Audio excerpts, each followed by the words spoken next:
Some of you might know this location already. This is the one and only Birch Island.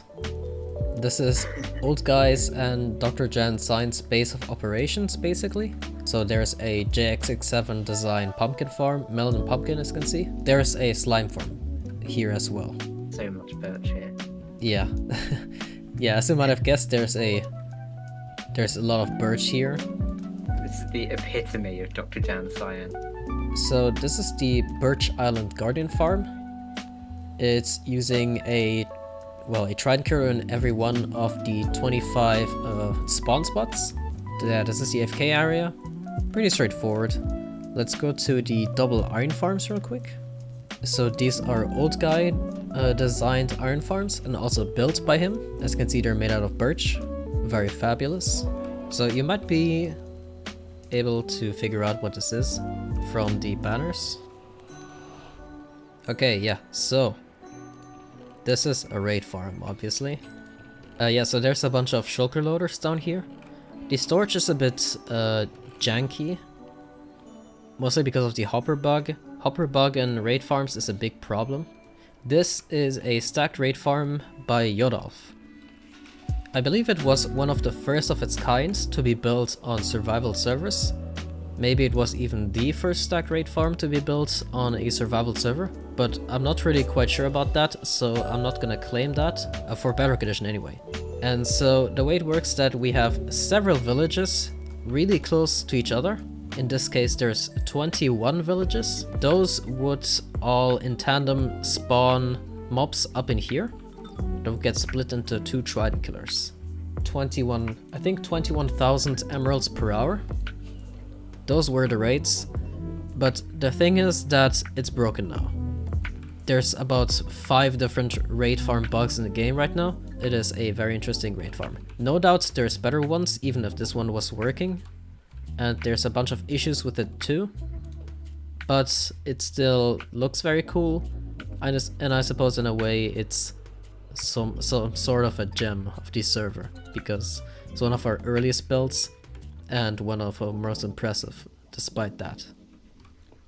Okay, so this is the, as I like to call it, no-nupple, but if you're not so flashy and stylistic, you can just call it ×9 Casefire spawner farm. So obviously, yes, there's 9 cave spider spawners, and as you might guess, that is RufusAtticus, our Bedrock magic, as always. Let's see actually if I can break through somewhere to get to see the 9 spawners. You should probably do the trick. Okay. There's 3 over here.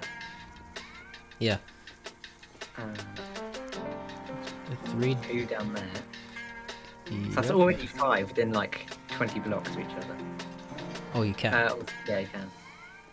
Oh, there's some more spawners over there, but they're not actually in range, so there's even more. This is under a dark oak forest, so I guess that's that. But yeah, we're 3,000 blocks out, so it's not as close to spawn anymore. But 9 cave spider spawners in that close proximity is still pretty impressive. Yeah, so if I'm looking at this properly, then right now there's only, well, only 5 of them operating at the same time. But the location is still 9 cave spider spawners. And there's a fairly small area in which they will be activated. But if you stand in front of the Trident Killer, it will be activated for sure. Yeah, there's still the storage here. As you might have guessed, it's just item filters. So I suppose that's where you get the string from, and the bamboo you get from the anti-mission farms that we'll look at in a bit. The gold farm is over there, where there's the gold frame. So this gold farm is nothing too special. It's just my signature design. Yeah, and it kind of is outdated in some regards, but it does the job. So we just use that for now. And it was a fairly simple build. Not too simple, of course, but relatively speaking simple. Oh no, was like- Luke! I was standing in the portal for like a good 10 seconds before actually going through. Yeah. You rubber bandit. Oh boy. Where did you die? Did you die in the nether? Right in front of the nether portal. Oh wait, how did you die from fall damage then? Okay, I'll try to pick up your stuff. And we can... Oh, I don't have it. I think Lee got it. I'm stuck on the building terrain screen, going through the nether portal. Oh, you are? Oh, that's weird. Okay, yeah, Lee, Lee didn't get it. I'm about to relog actually, like close down my game. Seems pretty, Oh, there you are. You can just glide down and get your stuff. That's weird, because it's over here. Oh. Wait, now about this area here, I believe Kai built it. Okay, let's go through. I'm gonna do my best not to block anyone. I'll take a look at the end fountain from here. There are remains of a falling block duper, but it was patched, so yeah. I say let's start with the dripstone farm. I hope everyone made it safely. From here on out it's pretty safe because it's all... Yeah, it's all glass. So this is a farm that Lee built. It's using Sonderschaft flying machines. And so the idea is relatively simple. As you might guess, it's just dripstone at the top and at the bottom. And there's honey flying machines that push it all over. So I think we'll do Lee the honors of launching it. As you can see, there's a automatic mode or just a single press mode. Since it appears very slowly usually, the single press mode will often be used more often than the automatic mode, because I don't think you'll be AFKing at this very much. And of course they're not reload proof as far as I'm aware, so you gotta be careful with that. We can continue with the basalt farm. So what I want to say about the general farms in the end dimension is that they're all very recent. Those are most of our newer builds, and most of them were actually made in the month of March, maybe a bit of February, and that's where most of it came from. So this basalt farm is a design by Kairyu and myself. It produces around 345,000 basalt per hour. There's sadly quite a bit of loss. It could have gone up to 400,000 if there wasn't.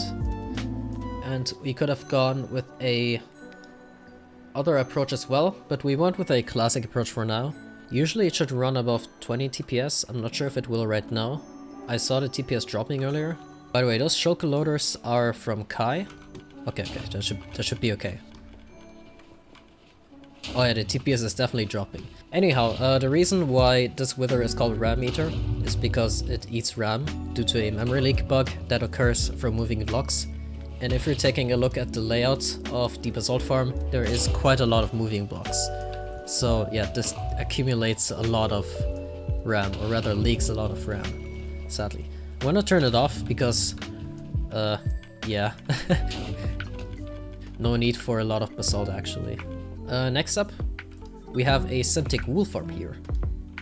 It's not quite done yet, so that we can check out the piston bolt attached to it.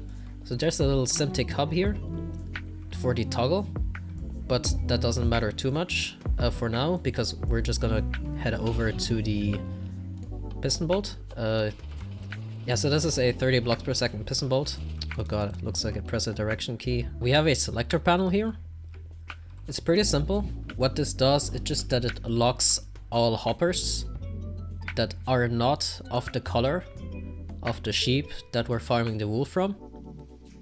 And then we can input shears here. Let's farm some cyan wool actually, because I need some. Yeah, so there's an auto dropper here, just gets dropped up.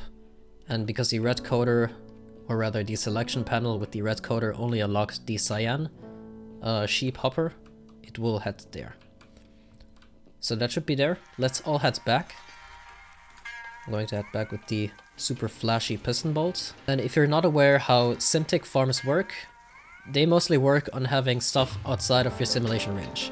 So for this farm, we want to all stay behind this chunk border, which you can see with the checkerboard glass.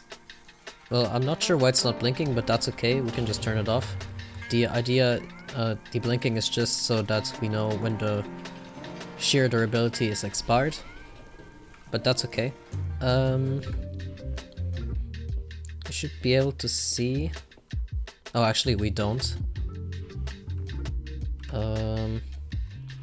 Reason for that is that I still have yet to implement the system that pulses all of the dispensers that flush out the drops. So I will just do that manually real quick. Maybe we did something wrong with the... Wait, I'll check actually if the... Okay, yeah. Okay, so Tartar got the wool. That's a good sign. How much did you get, Tartar? Just curious. Oh, quite a bit actually. Yeah, we'll just put it there. 1, 2, 3, 4, 5, 6, 7, 7.5. Okay, so I guess it just didn't blink. Let's head to the next farm, which is probably one of our coolest looking farms, but not necessarily most practical, which is the moss farm. We have 16 layers, each producing a profit. Well, they're self-sustaining. Yeah, so it's a profit of 1.1k bone meal per layer per hour. The whole tower produces a profit of 18,000 bone meal per hour, so just about double hopper speed. Let's turn the farm on real quick. If you want to take a look at how it works, you can just go up the scaffolding here, and you can see how the stone is being pushed in, and the water flushing the drops. You can immediately tell when the farm starts, Jesus. Yeah. The thing is, the server's running a bit laggy right now. Normally it runs at full 20 TPS. I'm not sure what's making it laggy. The primary purpose is to produce bone meal, but you can also directly feed it into the set of microfarms we have here. Okay, so the first mode is just a mouse mode that unlocks the filters here. And as you can see, we have quite a bit of moss over here. The flowering azalea. And we can switch to the other modes here. It's on So I turn off the farm? No, don't turn it off. We can just change it on the fly, which is one advantage. It's very simple. It's just a selector panel with a red coder attached to it on the backside. I say our last destination would be the tree farm. I'm sure Tartar is very familiar with this design, given that he designed it with Kairyu. This is the UUTF or the WTF, but I don't mean it as in the actual letter W, because that would mean something else, but it's the ultimate universal tree farm. And if you take a look in here, we just have the chamber where you put all of the saplings, and they grow and they get pushed out. This farm is universal, well, not 100%, but it's the generally accepted term for universal in that it supports oak, birch, acacia, jungle, and spruce. So let's just turn it on.